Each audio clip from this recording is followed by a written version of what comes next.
저는 좀 특별한, 여러분하고 좀 다른지 모르겠는데 저는 직장이 제일 중요한 사람이었어요. 그래서 직장에서 어떤 그걸 잃지 않기 위해서 뭐 그런 쪽이었기 때문에 여러분들에게 중에도 어떤 분들은 꼭 뭐 경제적 자유를 40대 이루자 되게 좋은 건데 그것도 중요하지만 또 지속적으로 내가 내 직업에 투자를 해서 50세, 60세, 70세 저에게 꿈이 있죠. 그죠? 제가 이제 증권사에서 오래 일하다가 나왔는데 그때 배운 거, 그때 경험한 걸 지금 또 자문사를 하고 있거든요. 그럼 저한테 70대가 되면 어떤 거냐면 이쪽 그 미국의 월스트리트 저널이나 이런 것처럼 한국의 그런 데다가 부정기적으로 기고하는 사람이 되고 싶지. 근데 이것도 이 일을 계속 했을 때 오는 결과거든. 그리고 거꾸로 생각해보면 이쪽 중에서 휴먼 캐피탈이라는 에셋 개념이 있어요. 내 몸도 에셋인 거지. 그러면 만약에 제가 60세가 됐는데 매달 500만 원을 계속 벌 수 있는 그런 파타임 잡이 있어요. 내가 전문직이라서. 그러면 500만 원은 이자 만약에 1% 시대라면 얼마를 맡겨놔야 매달 500만 원 이자가 나오냐고. 그죠? 그건 뭐 50억 막 이렇게. 내가 30억, 50억을 갖고 있는 것과 같아. 내가 60대, 70세에도 300씩, 500씩 받을 수 있다면. 그죠? 그러니까 그것도 에셋 얼로케이션이고 그것도 자산 관리예요. 꼭 40대 경제적 자유를 잃어서 제주도로 내려가는 것만이 아니라 그것도 굉장히 좋은 건데 저처럼 60대, 70세가 돼도 매달 500만 원, 1000만 원을 받을 수 있는 전문직이 되는 거. 이것도 자산 관리지. 내 자산을 잘 관리해서 지속적으로 돈을 벌고 있으니까. 이자가 너무 낮으니까 은행에다 10억 맡겨놓아봤자 요즘 100만 원 나오는 거 아니야. 그럼 내가 300만 원 받고 있으면 나는 30억 갖고 있는 거랑 똑같아. 근데 그게 젊어서 나올 때는 똑같지 않지만 60대가 돼도 300만 원 계속 벌 수 있으면 나는 은퇴자금으로 30억 갖고 있는 거랑 같지. 몸도 건강하고. 다르게 보면 안 돼요. 일본이나 미국은 그 휴먼 캐피탈이라는 개념이 확실히 있어요. 그래서 여러분이 너무 급하게 돈을 벌려고 하지 말고 이것도 중요하고 경제적 자유도 중요하니까 그 두 개 속에서 이제 같이 좀 균형을 가져가면서 하고 기회가 된다면 일정 기반해서 불편해지지 않는 걸 빨리 하는 건 좋죠. 매달 세미나는 듣는 입장으로서 그리고 좀 어려운 내용도 많아서 막 버스 타고 다니면서 4번씩 다시 듣고 막 그렇게 해야 이해가 됐었는데 이번에는 개인적으로 궁금했던 부분이나 이런 자산관리 쪽으로도 질문을 할 수 있는 시간이어서 엄청 좋았어요. 진짜. 되게 엄청 그 투자에 대해서 엄청 잘 알고 계시는 분인 것 같고 이분 따라서 같이 공부를 하다 보면 저도 유식해지는 그런 느낌이 드는 강의였습니다. 방송에서는 어려운 단어나 이런 게 많았었는데 직접 만나서 약간 좀 더 눈높이 낮춰서 설명해 주시는 것 같아가지고 몰랐던 그런 용어나 사실들에 대해서 되게 많이 알고 가는 것 같아서 앞으로 유튜브도 많이 보고 할 생각입니다. 일단 항상 유튜브로만 장재찬 대표님 방송을 봐왔는데요. 유튜브에서 본 그대로의 되게 친절함이 그대로 있으셔서 되게 편안하게 질문도 할 수 있었고 되게 공부 시간으로 되게 좋았어요. 유튜브로 보다 보면은 질문을 하기는 좀 어렵잖아요. 그런 부분을 오늘 말끔히 해소하고 갈 수 있어서 참 좋았습니다. 투자를 자기 이렇게 놀 거 다 놀고 남은 돈으로 좀 모아볼까? 이라고 하거나 아니면 약간 이렇게 진짜 투기식으로 이렇게 하는 것 같은데 저는 좀 겁이 많아서 그렇지는 못하고 그냥 우량주로 조금씩 사면서 그렇게 하고 있어요. 그래서 알바비가 그렇게 많진 않지만 알바가 행복해요. 조금씩 살 수 있어서. 저 같은 경우만 봐도 이때까지 한 거는 투기라고 생각을 하고요. 네, 대부분 20대 초반이신 분들은 아무래도 좀 투자보다는 투기에 좀 가까운 그런 걸 하고 있는 것 같습니다. 근데 제 주변도 거의 많은 사람들이 코인이나 급등주 이런 거를 많이 하거든요. 네. 일단 시드가 없기도 하고 그런 압박감이 엄청 크기 때문에 더 그런 선택을 하는 것 같습니다. 그래서 그런 부분에 대해서 오늘 말씀해 주신 것처럼 그런 도박적인 생각을 멀리 해야 된다는 것에 대한 논리적인 강의나 그런 지식이 필요한데 그거를 접할 기회 자체가 조금 없는 것 같다고 생각이 듭니다.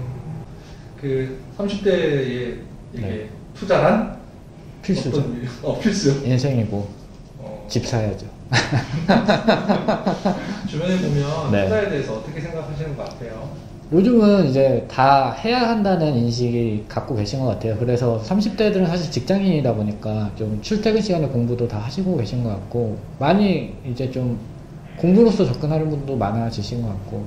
처음 이제 계좌 투고할 때가 힘들고 또 한 주 살 때가 너무 힘들고 그것도 떨어지고 하는 거 보면 더 힘들고 하다가 이제 그 힘든 시간을 지나면은 그냥 적립식으로 조금씩 하자 하면 마음이 편해져요. 그럼 어느새 플러스 돼 있고 빨간불 돼 있고 하는 것 같아요.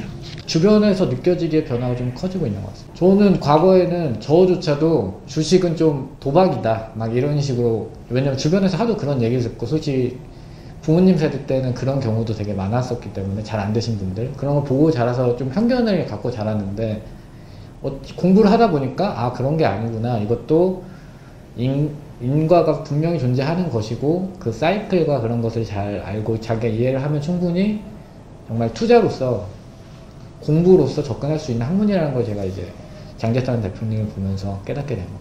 이제 앞으로 계속 갈 것 같아요. 왜냐면은 20대뿐만 아니라 10대 쪽에서도 주식에 관심을 가지고 학교에서도 그런 것에 대해서 그런 캠페인 비슷한 활동을 하는 걸로 많이 봤거든요. 그래서 이미 많은 사람들이 그런 투자 쪽에 대해서 관심을 가지고 있고, 이 열기가 이제 예전처럼 돌아간다고 생각은 하지 않아요. 쓸 거는 사실 정말 숨 쉬고 할 거 하고 하는 정도, 너무 이렇게 막 사치 누리지 않더라도 충분히 행복한 거 많잖아요. 그래서 그런 거 안 하고 정말 마음 편하게 이렇게 적금 이런 거 은행에 하지 말고 우량주 조금씩 사면서 이렇게 하는 게 좀, 그 행복을, 처음은 너무 어렵지만 그 행복을 조금 이렇게 알았으면 좋겠어요.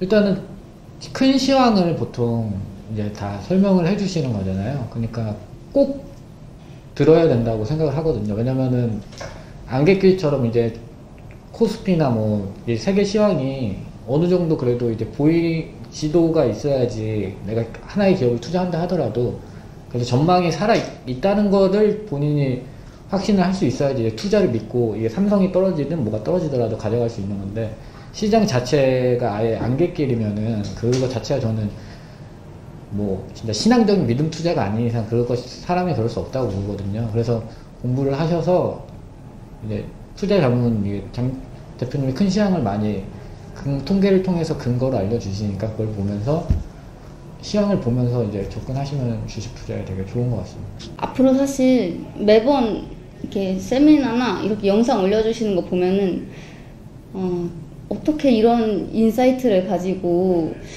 세계를 볼 수 있을까, 이런 게 매번 놀라워서 맨 처음에는 저만 듣고 싶었던 그런 게 있었는데, 이게 나누면 나눌수록 커지는 게 더 행복한 거잖아요. 그래서 매번 말할 때마다 빨리 들으라고, 이거 구독 누르라고 하면서 듣는데, 저도 맨 처음에 들을 때는 어렵거든요. 근데 진짜 3번, 4번 들으면은 다음 거는 좀 덜 어렵고 이제는 좀 이해가 되고 하는 게 좀 빨라지더라고요. 그래서 그게 진짜 좋은 것 같아요. 그 인사이트가 진짜 대단한데, 알아야 되는데 아쉬워요. 계속 옆에서 말하고 있어요.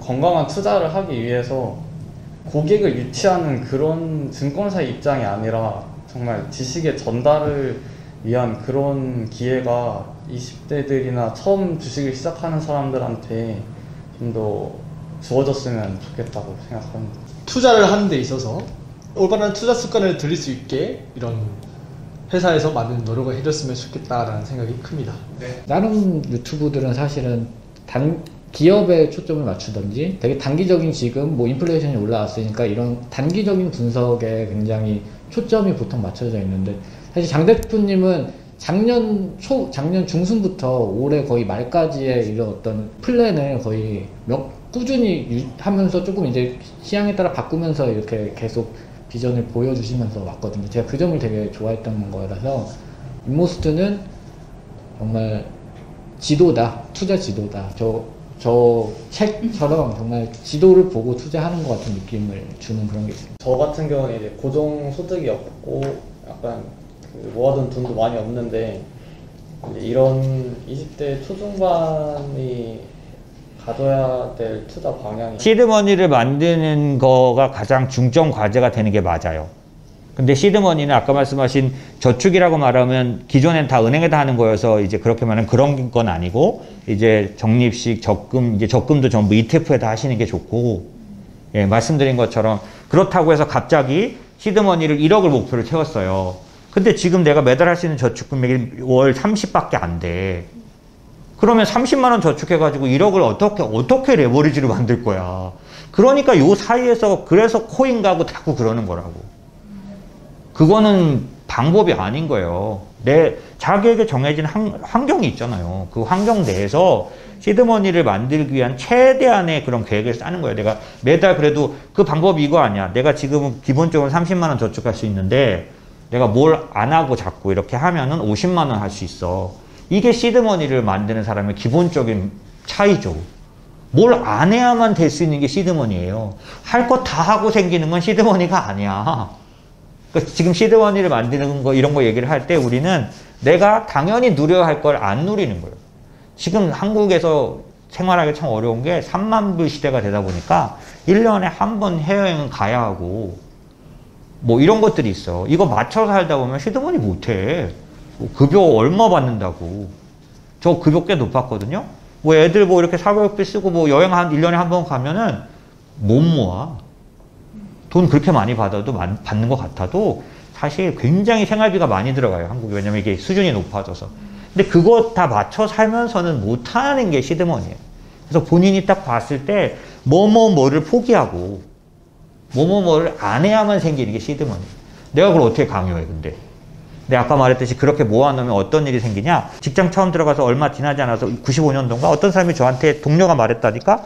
잠실에 1단지 그때 연탄 가는 아파트였거든. 그걸 사놔라. 그때 어땠냐면 2천만 원이 있으면 대출 끼고 그 잠실 1단지에 살 수 있었어. 아파트 하나를. 그 좁은 평수를. 근데 제가 밤새 고민하지 않고 아내하고 의논하고 하다가 그 아침에 가가지고 나 안 할래 이렇게 얘기를 했는데 딴 사람들이 되게 신기하게 봤어. 자기들은 생각도 안 해봤대. 나는 고민했거든요. 이유가 뭔가 고민해봤어. 그랬더니 그 사람들이 그러더라고. 자기들은 2천만 원이 없대, 일단. 근데 나는 적금 깨면 2천만 원이 됐거든, 그 당시에. 와이프도 학원 강사하고 막 이럴 때라서. 결국 이 얘기야. 2천만 원이 있는 사람은 잠실 1단지를 살까 말까 생각이라도 해보는데 없으면 아예 생각을 안 해. 시드머니는 그런 차이를 가져오는 거예요. 결정적인 기회가 왔을 때 아예 없으면 아예 생각을 안 해. 당연히 커브가 나올 수가 없겠지. 그러니까 생각해 볼 수 있는 기회를 만들려면 우선은 그게 1,000만 원이든 2천만 원이든 5천만 원이든 1억이든 모아놔야 돼. 근데 그 모으려면 어떻게 되냐면 아까 말한 대로 뭘 안 해야 되니까 아무나 하지는 못하지. 저도 막 자신 있게 저 이것도 안 하고 저것도 안 하고 살았습니다. 이런 말 못해요, 저도. 소비도 굉장히 높았고. 다만 지금 말씀드린 것처럼 저는 그냥 얼결에 뭐 집 이렇게 있고 뭐 이렇게 됐던 건데 여러분들은 어쩔 수 없이 제가 말하기를 조금 뭔가를 안 할 수밖에 없는 그게 좀 있는 것 같고, 요게 있으면 무슨 세상이 뭐가 바뀌나요? 아까 말한 것처럼 나한테 잠실 아파트처럼 본인에게도 어떤 제한이 들어올 수 있는데 그때 없으면 기회조차 없다. 그게 1,000만 원이든 2천만 원이든 그걸 만들기 위해서는 적금 은행에다 하지 마세요. 펀드에다 2년 3년 하면 충분히 금리 나와. 예, 투자가 아니라 적금. 나는 직장생활 시작해서 은행에 적금을 해본 적 없어. 늘 펀드를 했고 우리 애를 위해서도 펀드를 들어줬고 문제 없어. 2, 3년 하면은 반드시 오죽하면 제 법인들은 5천만 원, 3천만 원씩 매달 적금 넣어. 법인 자금을. 법인이 적금을 한다고. 왜냐면 이 사람들이 해보니까 1년 지나고 2년 지나면 평범하게 그냥 그렇게 매달 적금 넣는데 최소한 5, 6%는 늘 나오니까. 왜 그게 나오냐면 싸게 사고 비싸게 사고가 섞여서 나오는 금리거든, 그거는. 장이 왔다 갔다 할수록 수익률이 높아져. 싸게 산 기회가 많아져서. 그렇게 돼 있기 때문에 그런 것들을 통해서 악착같이 해서 모아서 2천, 3천, 5천 이렇게 가는 거라는 거죠. 그렇게 가다 보면 어떤 때는 꼭 이제 뭐 부동산 쪽이나 이런 여러 가지 기회가 있는데 제가 아는 주특기가 이쪽이라서 이쪽은 기회가 와요. 지금은 여러분에게 뚝심을 말씀드리고 싶어요. 돈이 작으니까 자꾸 유혹이 있단 말이에요. 코인 뭐 이런 거 빨리 가고 싶은. 그거 하지 말라고. 그건 답이 아니야. 내가 모르는 투자는 하는 게 아니야. 그건 투자가 아니야. 왜냐면 내가 피같이 안 하고 내가 뭐 점심 안 사 먹고 뭐 예를 들면 뭐 안 하고 여행 안 가고 모은 1,000만 원이 코인 같은 데 가서 200만 원 되면 그건 아니지. 그건 피 같은 돈이거든. 그런 돈 날리지 말라는 거예요. 지금은 그런 걸 할 때가 아니라 따박따박 아까 펀드나 ETF를 활용해서 뭐 1년에 10% 목표로 하는 게 제일 좋지. 이렇게 해서 가면서 실력을 길러서 내가 돈도 한 5천만 원, 1억이 돼 있고 실력도 있으면 그때 만약에 금융시장에 어떤 기회가 온다면 그때 투자를 해서 5천만 원을 1억 5천 이렇게 만드는 거죠.